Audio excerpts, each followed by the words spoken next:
दोस्तों यह उस समय की बात है जब महात्मा बुद्ध के शिष्यों की मंडलियां अलग अलग बिहारों में रहा करती थी। उनके भोजन आदि अन्य साधनों की देख रेख स्वयं बुद्ध करते थे। एक दिन तथागत के एक शिष्य के वस्त्र पुराने होकर फट गए। वह तथागत के पास गया और संकुचाते हुए बोला, भगवान यदि आपकी आज्ञा हो तो मेरी आपसे एक प्रार्थना है। बुद्ध बोले, हाँ अवश्य कहो, क्या कहना चाहते हो। शिष्य बोला, भगवान मेरे ये वस्त्र बहुत पुराने हो चुके हैं, ये अब पहनने योग्य नहीं रहे, अतः कृपा करके मुझे नए वस्त्र प्रदान करें। महात्मा बुद्ध ने शिष्य के वस्त्र देखे। वाकई में वस्त्र जीर्ण शीर्ण हो चुके थे और उनके धागे भी बाहर लटक रहे थे। अतः बुद्ध ने अपने वस्तु भंडार वाले एक अन्य शिष्य से कहकर उस वस्त्राकांक्षी को वस्त्र देने के लिए कहा। नए वस्त्र पहनकर वह खुशी खुशी अपने विहार लौट गया। एक दिन बाद तथागत उनके विहार पहुँचे। वहाँ वह सभी को आशीर्वाद और उपदेश दे रहे थे। तभी उनकी नजर उस नूतन वस्त्र पहनने वाले शिष्य पर पड़ी। उन्होंने उसे एकांत में बुलाया और पूछा, वत्स नए वस्त्र में कोई परेशानी तो नहीं है। शिष्य बोला, नहीं भगवान, मैं तो इन वस्त्रों में बड़े आराम से हूँ। तब बुद्ध बोले, अच्छा और कुछ तो नहीं चाहिए। तब शिष्य बोला, आपकी कृपा बनी रहे भगवान, और कुछ नहीं चाहिए। तब बुद्ध बोले, अब तुम्हें नए वस्त्र मिल गए हैं और इनमें तुम खुश भी हो, तो तुमने पुराने वस्त्रों का क्या किया। तब शिष्य बोला, आजकल मैं उनका उपयोग ओढ़ने में करता हूँ।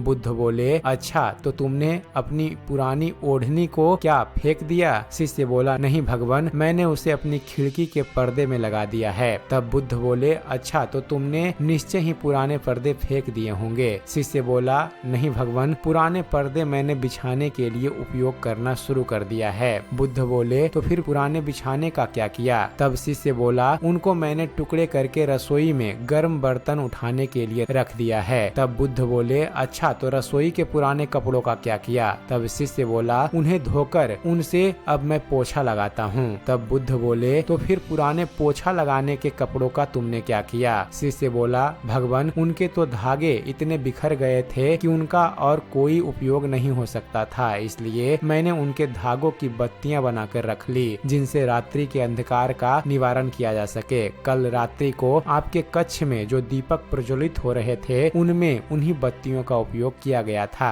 बुद्ध ने मुस्कुराते हुए अपने उस शिष्य को आशीर्वाद दिया। वह अपने उस शिष्य से संतुष्ट थे। वह मन ही मन प्रसन्न हो रहे थे कि उनका शिष्य जीवन का सबसे अहम सबक सीख चुका है। उन्हें खुशी थी कि उनका शिष्य वस्तुओं की महत्ता को जानता है और अनावश्यक बर्बादी नहीं करता है। दोस्तों इस कथा से हमें यह शिक्षा मिलती है कि कभी भी अपने पास उपलब्ध वस्तुओं को नष्ट या बर्बाद नहीं करना चाहिए, क्योंकि हो सकता है जिसकी आपको जरूरत नहीं वह किसी की जरूरत हो। वास्तव में किसी चीज की अहमियत तभी हमें पता चलती है फ्रेंड्स, जब वह हमारे पास नहीं होती है। आप शरीर की स्वस्थता पर उतना ध्यान नहीं देते क्योंकि आप शरीर की उतनी अहमियत नहीं समझते और इसकी स्वस्थता के लिए योग, व्यायाम और प्राणायाम को बिल्कुल जरूरी नहीं समझते। कोई बताता है तो आप बहाने मार लेते हो, लेकिन शरीर की अहमियत उससे पूछिए जो साल में 6 महीने बीमार रहता है। आपके पास आंखें हैं लेकिन आप आंखों की कीमत नहीं समझते। कुछ भी अनाप शनाप देखते रहते हैं, धूल मिट्टी में काम करते रहते हैं, लेकिन आंखों की कीमत उस अंधे से पूछिए जो दुनिया देखने के लिए पल पल तरसता है। आपके पास ईश्वर के दिए कितने सुंदर दांत हैं, लेकिन इनका भी आप उचित ख्याल नहीं रखते और कुछ भी गुटखा आदि मादक पदार्थों की जुगाली करते हैं, लेकिन दांतों की कीमत उनसे पूछिए जिसके दांत चिता से पहले स्वाहा हो चुके हैं और अब वह उन चीजों को खाने के लिए ललचाता है जिन्हें चबाने के लिए दांतों की जरूरत पड़ती है। सबसे महत्वपूर्ण और आखिरी बात, आपका मन और हृदय, क्या आप उनका ख्याल रखते हैं फ्रेंड्स? खुद से पूछिए और खुद को जवाब दीजिए। मुझे बताने की जरूरत नहीं। क्या हमारा मन और हृदय पवित्र है? क्या हम ईश्वर को नित्य याद करते हैं? क्या हम परोपकार की बात करते हैं? क्या हम स्वाध्याय करते हैं? क्या हम ध्यान करते हैं या क्या हम योग साधना करते हैं? जरा इस बारे में सोचिए और जितना हो सके चीजों का सदुपयोग कीजिए। तो उम्मीद करते हैं फ्रेंड्स आप सभी को हमारा ये वीडियो पसंद आया होगा। अगर वीडियो पसंद आया हो तो वीडियो को लाइक और शेयर करना ना भूलिएगा। और दोस्तों ऐसे ही धर्म और इतिहास से जुड़े हुए ज्ञानवर्धक वीडियो देखते रहने के लिए आप हमारे इस चैनल ज्ञान मंथन को सब्सक्राइब करना ना भूलिएगा। आप हमारे चैनल को सब्सक्राइब कीजिए और देखते रहिए, जानते रहिए। धन्यवाद। जय हिंद।